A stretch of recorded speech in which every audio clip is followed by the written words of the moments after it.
Hello everyone, this is Professor Govind. In this video session, let us understand what Internet is.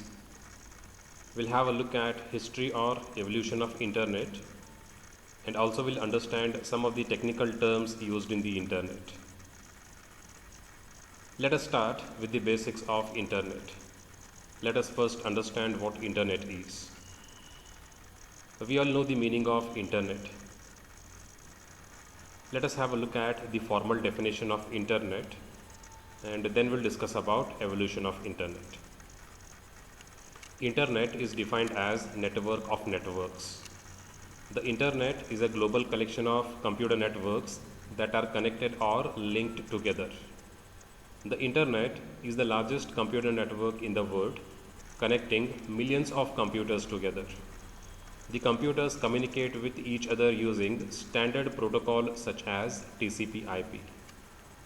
So Internet is a connection of networks, or Internet is a network of networks. Internet is a global connection of network which connects all the computers all over the country, all over the world. Internet generally is used for information exchange. Internet is commonly used. It is not, of course, the only use of Internet, but Internet is used for information exchange, and it is a global connection of computers across the world. All the computers are interconnected through the medium which is called Internet, and all those computers are interconnected for sharing information, for sharing messages, for communication, etc. And all those computers, all the computers across the world are interconnected using one standard protocol which is used in networking. We'll have further discussion in detail about TCP/IP. But at first, let us understand, let us keep in mind that all those computers are interconnected with each other using something called as protocol, which is TCP/IP protocol. So if my computer is able to receive messages, is able to communicate, is able to send messages, then it is only and only because of this protocol called TCP/IP protocol. TCP/IP, which is called as a protocol, technically called as a protocol, is nothing but the set of rules and regulations that each and every computer which participates in the network must follow in order to maintain uniformity, because Internet is a collection of global computers. A computer from one country can be connected with the computer from any other country, which is a global connection of computers. Because Internet is a global connection of computers, we should have uniformity. We should maintain uniformity so that information can be exchanged in a smoother way. To maintain that uniformity, all the computers which participate in the network, they follow something called as TCP/IP. They follow the set of rules or regulations called as TCP/IP. In upcoming slides, we'll in detail discuss about TCP/IP. In this session, let us understand the evolution of Internet, how exactly the usage or the development of Internet happened. It all started in the year 1969 when the Department of Defense from US started a project to allow researchers and mainly military personnel to communicate with each other in an emergency. So in the year 1969, US Department of Defense, that is USA Army, they formed a committee and they asked that committee to design a network, to design a communication system using computers through which different military bases of USA Army could communicate with each other in a secured or in a protected manner. They formed a committee and they called that committee as ARPANET, that is Advanced Research Project Agency Network. This committee is responsible for developing or designing something called as Internet.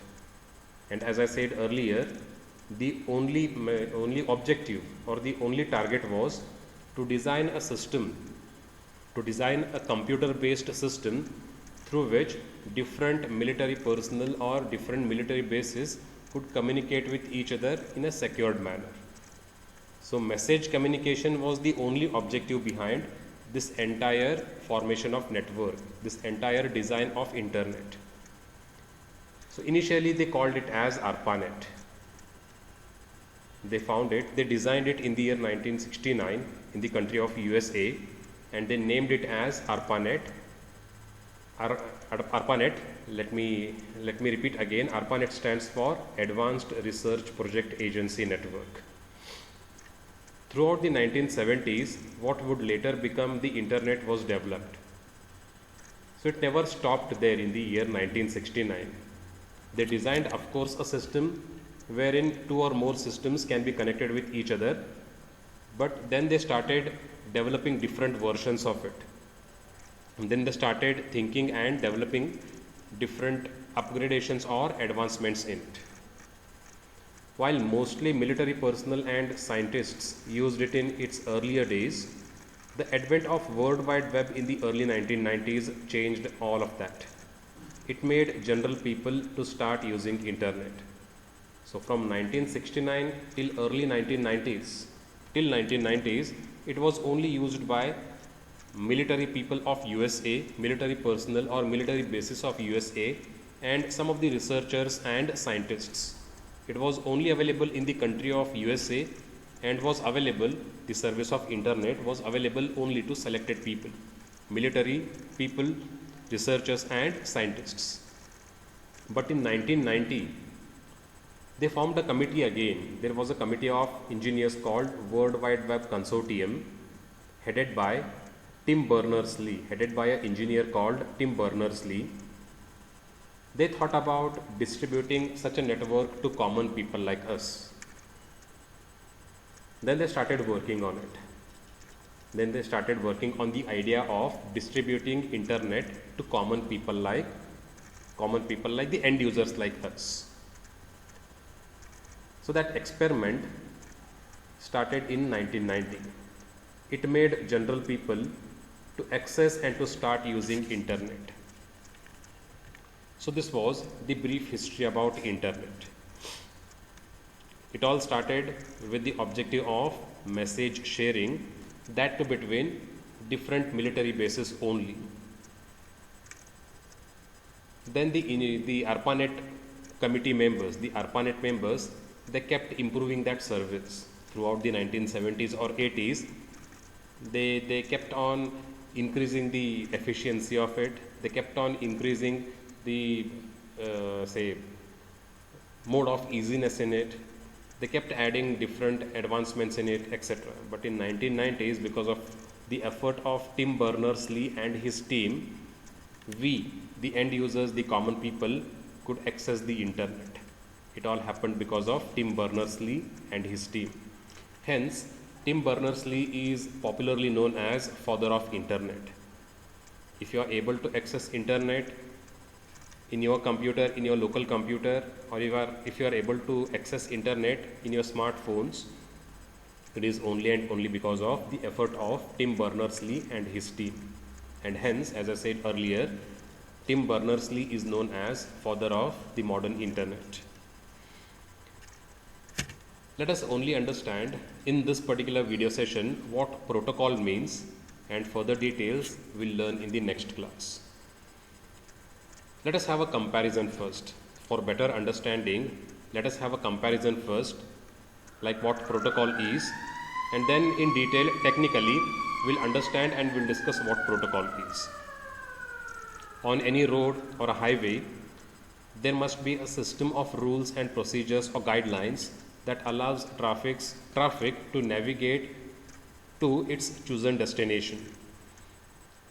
So there are many rules, regulations, there are many signboards, etc. available on any highway or any road, which tells us like what rules to follow if we need to travel through that particular road. What are the rules that we need to follow, how to reach to a particular destination, etc. Similarly, on the internet, This system of rules and regulations is known as protocols. The term protocol describes a set of rules for encoding and decoding data so that messages may be exchanged between different computers across the world. Protocols allow computers and networks to speak to each other in order to exchange data. And in specific, the protocol which is used for interconnection of computers is TCP/IP. Let me simplify this paragraph.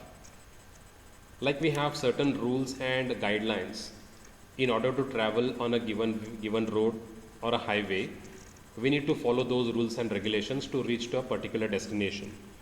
Along with rules and regulations, we also have the signboards which tell us like which way to take to reach a particular destination. We have different signals to navigate the traffic, etc. Similarly, we have certain kind of rules and regulations on internet also. What internet is? Internet is a highway of information. In other terms, internet is nothing but a highway or a path for exchanging information. There also we need to handle the traffic of information. Otherwise, the information set will clash or collide. So there also we'll have to maintain or handle the information.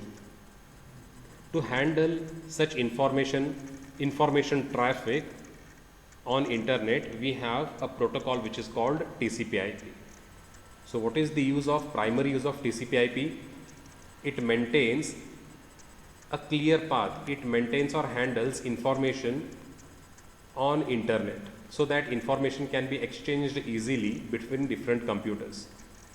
At any given point of time, there will be millions of computers will be exchanging information on internet. So it is the duty of TCP/IP to maintain that information. It makes sure that information will not collide. If computer A sends information to computer B, TCP/IP makes sure that information reaches from computer A to computer B. It never goes to computer C or computer D. So such traffic of information is handled by TCP/IP. And the other use of TCP/IP is it maintains uniformity so that we can transfer data, we can exchange data from India to UK or to USA as well. Because internet is a global connection of computers, there should not be any barrier of a language. There should not be any other geographical or other barriers. To maintain such barriers or to avoid such barriers, we have a procedure called TCP/IP, a protocol called TCP/IP. What TCP/IP does is it maintains a common language. It maintains a uniform language for computers using which computers can exchange data from one country to any other country across the world. So TCP/IP is also used for maintaining uniformity. And what is the reason behind maintaining uniformity is information can be exchanged from any country to any other country in the world. So this is the reason why we have protocol, to maintain information traffic, to handle information traffic, and to maintain uniformity while exchanging data, so that there will be no language barrier as such while exchanging information. So this is what is protocol, and the protocol set that we use is TCP/IP, is called as TCP/IP, stands for Transmission Control Protocol and Internet Protocol. TCP/IP, as I said, is a suite of protocols under which for different activities, for different tasks, we have sub protocols available. We have different protocols available in this set of protocols, in this suite of protocols. There are n number of sub protocols available under the umbrella of TCP/IP. In upcoming videos, in further video sessions, we'll discuss about some of the commonly used, some of the familiar protocols of TCP/IP, which are familiar to us, which are quite frequently used.